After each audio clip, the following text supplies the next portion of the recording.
ขอบคุณเด้อ FC ที่ยังฮักกันคอยกดไลค์กดแชร์ทุกวันบ่ห่างหายพ่อใหญ่การชาแนลส่งใจจากบ้านนาขอบคุณทุกเวลาที่เข้ามาให้กำลังใจพ่อใหญ่การชาแนลฝากใจถึง FC ขอบคุณทุกไมตรีที่มีให้กันเสมอกดไลค์กดแชร์เป็นแรงใจให้เด้อพ่อใหญ่การชาแนลขอบคุณจากหัวใจครับสวัสดีครับพี่น้อง FC เกษตรกรชาวนาทั่วประเทศคือเก่าเนาะพ่อกันอีกแล้วกับช่องพญาการพี่น้องติดตามความคืบหน้าเงินไร่ละ 2,000 ปี69บ่เกิน20ไร่มาให้เบิ่งชาวนาเริ่มมีหวังแล้วพี่น้องเริ่มมีหวังแล้วมื้อนี้พญาการมานาโคกพี่น้องมาติดตามปุ๋ยขี้ไก่อันเม็ดที่พญาการวานไว้แล้วก็วานเข่าเนาะนาหวานมันขนาดน้ำบ่มีน้ำด้วยพี่น้องนี่น้ำบ่มีน้ำด้วยนี่น้ำบ่มีน้ำบกบดแล้วนาโคกให้ถึงเทิงนี่น้ำบกบดแล้วมันก็ยังเขียวปื้ออยู่บางทีละนี่แหละอิทธิฤทธิ์ของปุ๋ยขี้ไก่อันเม็ดพี่น้องปุ๋ยรองพื้นเป็นปุ๋ยรองพื้นนะเขาเนาะสูตรเริ่มต้นในการเฮ็ดหน้าบ่จำเป็นต้องใส่ปุ๋ยสารเคมีหรือว่าปุ๋ยเคมีเลยพี่น้องนี่ปุ๋ยเคมีบ่ต้องใส่สูตรเริ่มต้นเพราะว่าพอใหญ่การใส่ปุ๋ยขี้ไก่อันเม็ดไปแล้วนี่ปุ๋ยพอใหญ่การเองเด้นี่ปุ๋ยพอใหญ่การเองพี่น้องใครสนใจก็อุดหนุนพอใหญ่การหน่อยเด้อโทรมาเบอร์พอใหญ่การก็ได้0652719722พี่น้องเบอร์โทรโชว์อยู่นี่พญาการจำหน่ายในราคาถูกในราคาที่เป็นธรรมในราคาแบ่งปันเพื่อนเกษตรกรชาวนาเฮาพี่น้องรับส่งทั่วราชอาณาจักรทั่วประเทศไทยเก็บเงินปลายทางน้ำหนัก50กิโลต่อกระสอบพี่น้องขึ้นอยู่กับว่าไก่นะครับนะอยู่กับรถขนส่งน้ำพญาการก็จะได้บวกในส่วนของค่าปุ๋ยกับค่าขนส่งแค่นั้นแหละเอาตามความเป็นจริงนะพี่น้องเนาะอุดหนุนพญาการในเด้อปุ๋ยขี้ไก่อันเม็ดพี่น้องไปเบิ่งหลังจากที่พญาการได้ติดตามเงินไร่ละ1,000-2,000ของตกข้างปี68นี่อนุมัติเป็นที่เรียบร้อยแล้วเนาะเหลือแต่ปี69นี่ท่านสสชัชวาลก็ว่าผิดหวังแล้วอกหักไปตามๆกันแต่ว่ามีท่านหนึ่งพี่น้องเพิ่นเป็นอยู่นี่ของผู้หลักผู้ใหญ่อยู่ในส่วนของผู้รักผู้ใหญ่นะครับเนาะท่านนี่เดี๋ยวพญาการจะบอกชื่อให้นะครับเนาะเพิ่นได้บอกว่าเมื่อประชุมวันที่11มิถุนายนนั่นเพิ่นว่าตอนนี้นี่ก็คือรับเรื่องไปแล้วน่าจะประชุมนบขรอบที่2ก็คือรอบหน้านี่ได้แน่นอนละต้องเข้าก็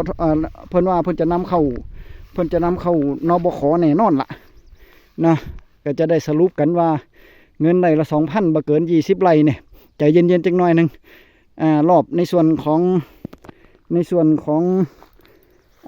การประชุมนบขที่จะถึงนี่เพิ่นจะได้นำเข้าสู่วาระการประชุมว่าจะช่วยเหลือพี่น้องชาวนาได้ย่ำไหนมือใดจำนวนเงินจำนวนไร่เป็นเท่าใดแต่ว่าเพิ่นว่าเพิ่นก็ว่าอยู่เด้ว่าไร่ละ 2,000บ่เกิน20ไร่อยู่เด้เดี๋ยวไปชมแฟ้มภาพแฟ้มข่าวกันสักก่อนเนาะหลังจากที่นบขมีการประชุมวันที่11มิถุนายน2569เนาะครับเนาะนางสุภจีรองนายกรัฐมนตรีและก็รัฐมนตรีว่าการกระทรวงพาณิชย์นั่งหัวโต๊ะเป็นประธานการประชุมนบขที่ผ่านมาก็คือรับเรื่องในส่วนของชาวนาที่ไร่ละ1,000ตกข้างกะรับเรื่องแล้วแล้วก็อนุมัติเป็นที่เรียบร้อยแล้วรวมไปถึง3มาตรการที่ช่วยเหลือพี่น้องเกษตรกรชาวนาเนาะครับนะบ่ว่าจะเป็นเงินบ่ว่าจะเป็นการรับประกันราคาข้าวหรือว่าประกันยุงช้างเนี่ยประกันยุงช้างปี69เพิ่นก็รับเรื่องเป็นที่เรียบร้อยแล้วเนาะครับเนาะแล้วก็รวมไปถึงมาตรการช่วยผู้ผู้ประกอบการเนาะที่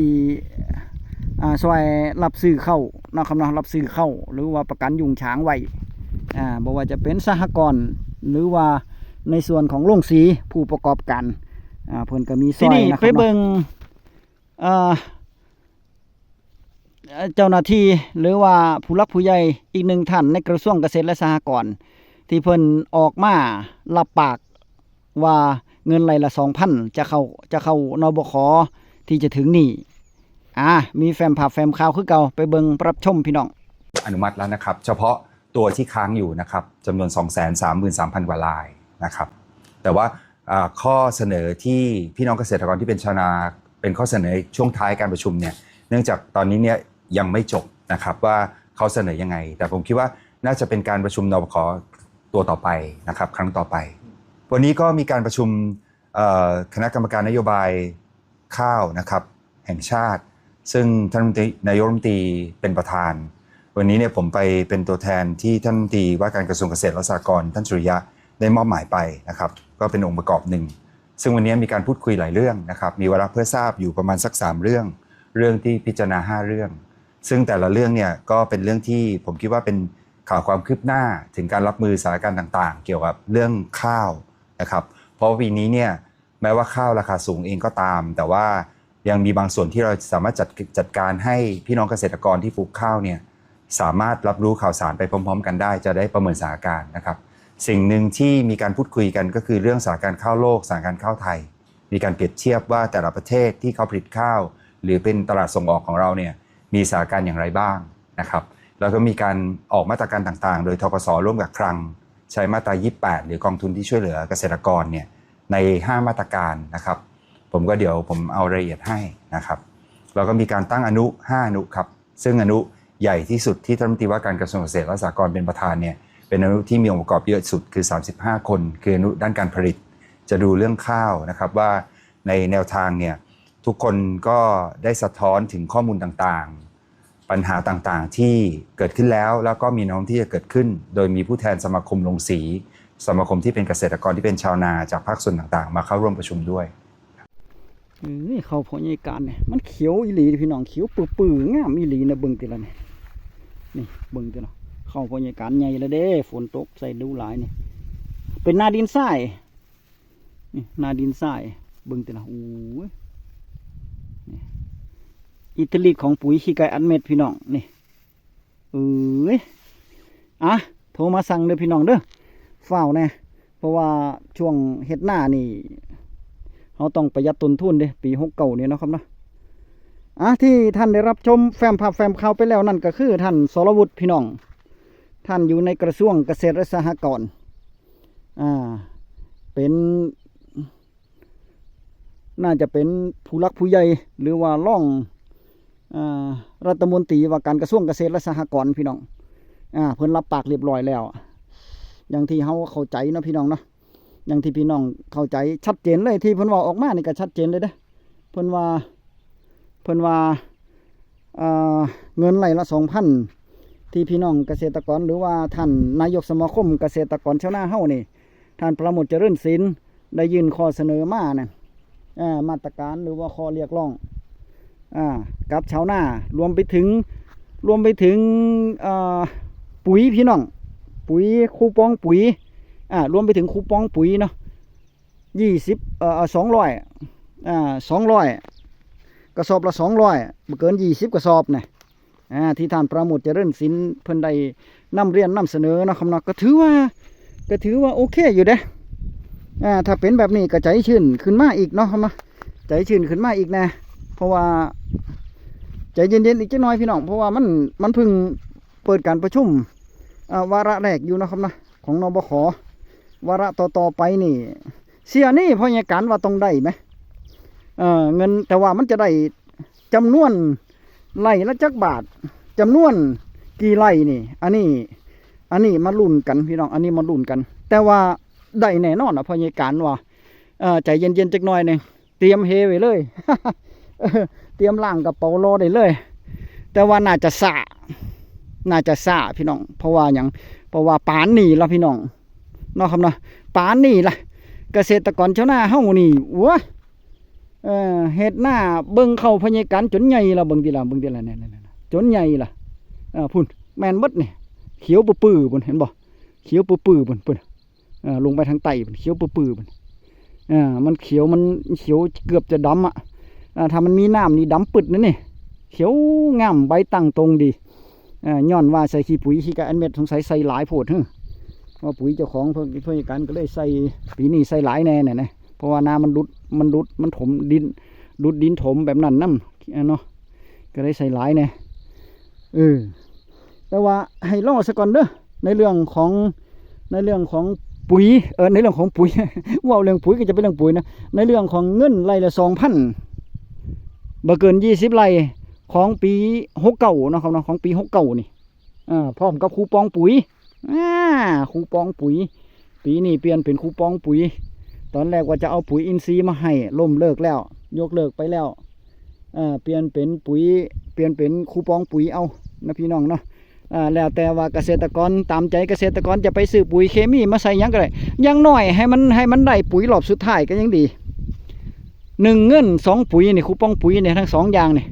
มาพร้อมกันนี่แม่นบ่มีแต่คูปองปุ๋ยก็บ่มีเงินไปซื้อคือเก่าลดให้200จังซี่นี่ก็บ่มีเงินไปซื้อคือเก่าพี่น้อง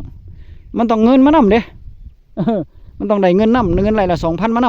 ำแม่นบ่เพราะว่าถ้าหากว่าได้เงินไร่ละ 2,000 มาพร้อมกับคูปองปุ๋ยเฮาก็จะได้เอาเงินตัวนี้ล่ะไปซื้อปุ๋ยมาใส่ปุ๋ยหมากมาซื้อปุ๋ยหมากปุ๋ยรอบสุดท้ายปุ๋ยรอบที่2ปุ๋ยรอบแรกมันบ่ทันก็สร้างมันแต่ว่าพอใหญ่การนี่บ่ได้ซื้อแล้วปุ๋ยรอบแรกบ่ได้ใส่ละ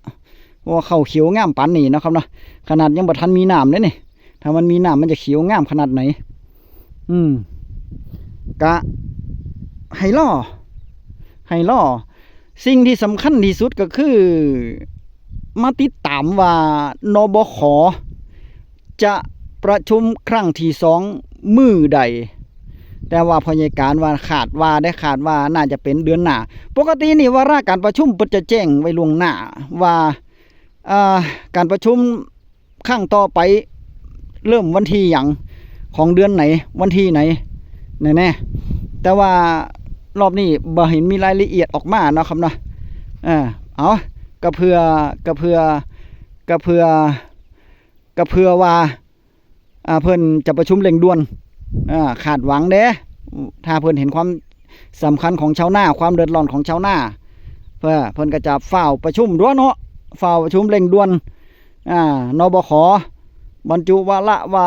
ช่วยเหลือพี่น้องเกษตรกรชาวนาเร่งด่วนนี่รัฐบาลก็บ่ต้องเฮ็ดหยังหรอกปีนี้หาเงินไว้เก่งๆหาเงินไว้หลายๆให้พี่น้องเกษตรกรชาวนาได้ใช้น้ำแน่พี่น้องแม่นบ่ราคาข้าวก็ซ้ำนึงนี่รัฐบาลก็ช่วยเหลือหยังบ่ได้ราคาข้าวตอนข้าวมีนี่ถูกลงพอข้าวบดเลยตอนนี้ไปเบิ่งติล่ะไผมีแน่ข้าวอยู่ในมือมีบ่ตอนนี้ราคาข้าวแพงขึ้นมาบักหลายนึงพี่น้องติดตามกันต่อไปเดี๋ยวพยาการจะติดตามมาให้เบิ่งเด้อคลิปหน้าพ่อกันใหม่